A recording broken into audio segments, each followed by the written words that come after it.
So this could be play, the things you play in your downtime. Or this could be play, the things we immerse ourselves. 6.5 hours the average World of Warcraft player plays. Amazing. Why? Yeah, there's things happening there that's not happening in the work. It's another job to them. 6.5 hours per day.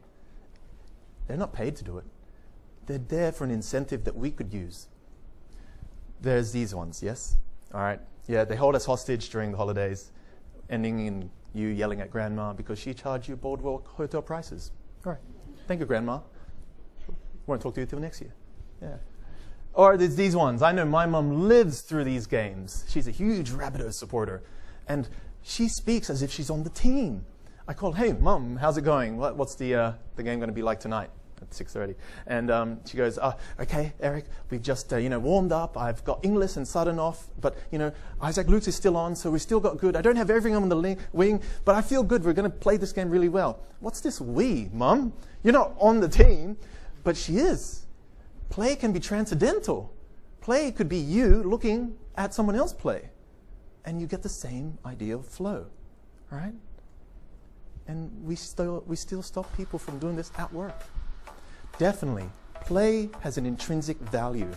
You do it for itself. You don't have to be paid for it. I don't know why work hasn't caught on to this idea earlier. I know education field has failed us, and I'm trying to fix that. But this music, yeah? You can feel that music. You just want to enjoy it, the beat itself. Dance is the same, music's the same, play's the same. The point of a dance isn't to get from one side of the floor to the other, right? The point of a song isn't to get to the end. If so, you'd hear just one crashing chord. The same with the game.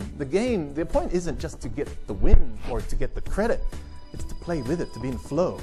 And I want us to remember that and that intrinsic value that it has.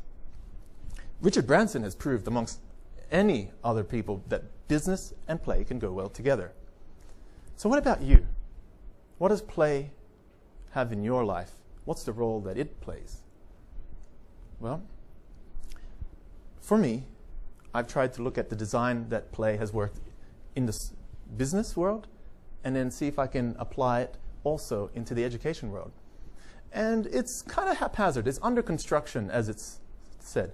All right, we've seen these things. They're a kind of a play, right? You collect points. Yeah, it's a game aspect, a game dynamic, but it's not done well. Yeah, I don't subscribe to any of these. I noticed that Telstra is up there too, but yeah.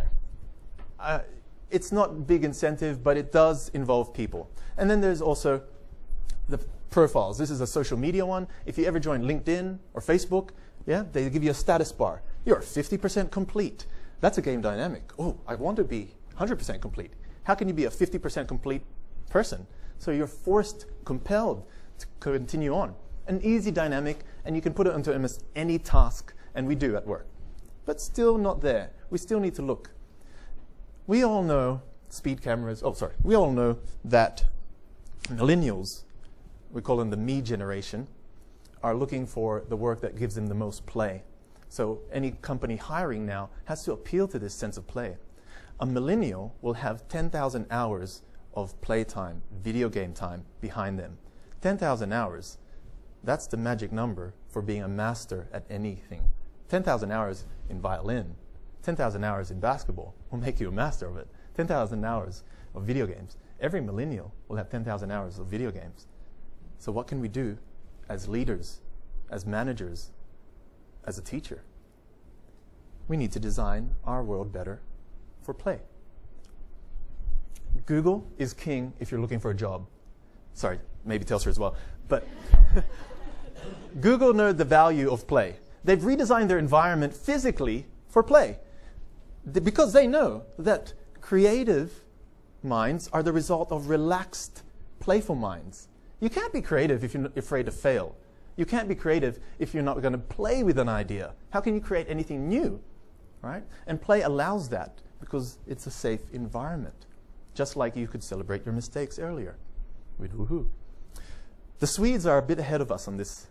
We know our speed cameras. They're highly oppressive. We do it, we drive under the speed limit because we have to. That's the feeling, right? Now, so the Swedes thought, how do we motivate people to drive under the speed limit? Motivate people, that it's fun, that they want to do it. Okay, well, this is a billboard, and it gives feedback. Feedback's another interesting play dynamic. The feedback on the left here is you are told you oversped, okay, and on the right, you did well, easy. But the playful, ingenious part is when you go under the speed limit, you go into a lottery to win the proceeds of those who go over the speed limit. Now everyone wants to drive under the speed limit, and it's not oppressive. Same with stairs. How do you make people take stairs? Simple question. All right, you turn it into one of these. All right, it's just a giant piano.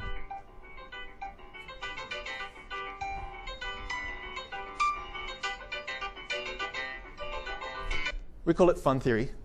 I like to call it play theory as well. Play-based learning. Now, preschool teachers have been aware of this for a long time. And let's move it on. Let's spread the idea and be play-based training, play-based managing, play-based loving, play-based talking. All right, there's a lot of evidence for this. There's challenges. All right, the challenges you put into a play. All right, you could talk about the words, or you could talk about the levels in work. Work is a giant game, isn't it? School's a giant game, poorly designed.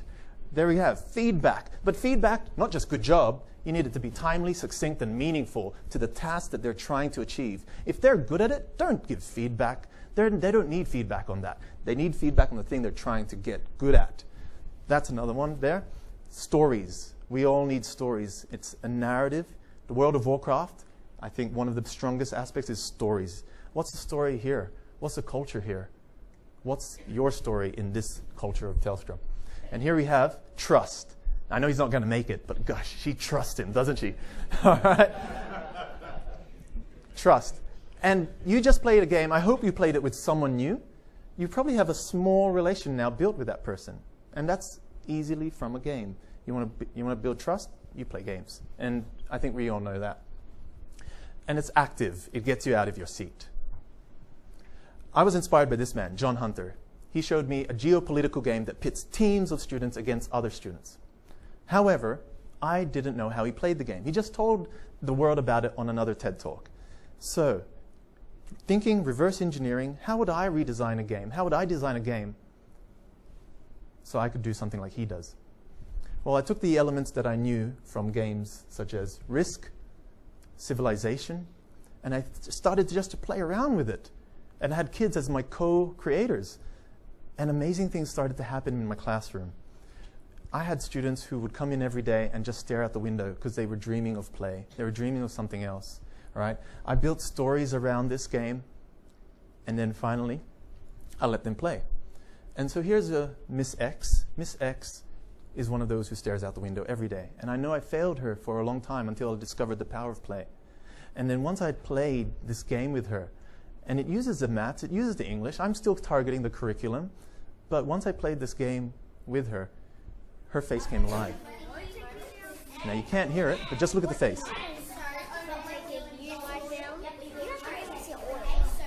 What she's doing there is she's threatening the other countries with nuclear weapons. Now, I don't want to deprive the student of violence, per se. You can't deprive them of the making mistakes and learning from their mistakes. But what you can do is have a guidance through that play. And what was amazing was that naturally she discovered that threats led to other countries causing more threats, being scared, and it led to world peace. But I had to let them make a mistake. And the game was the safe way to do that. And that's when I knew the power of the game took over. And I started looking at other games. And so should you. Start looking at them. Why do they keep going back? Why do these always hold us hostage, but yet there's something fun about them that we can use in our work? Look at the sports we play, the cooperative element, the competitive element. Bring it all back. But look at the intrinsic value, such as the dancer, the music, the play. But finally, keep your inner child. Life is many things. Life is a song, you sing it. Life is a dance, you dance it. Life is a challenge, you meet it. But life is a game, so play it and keep on playing.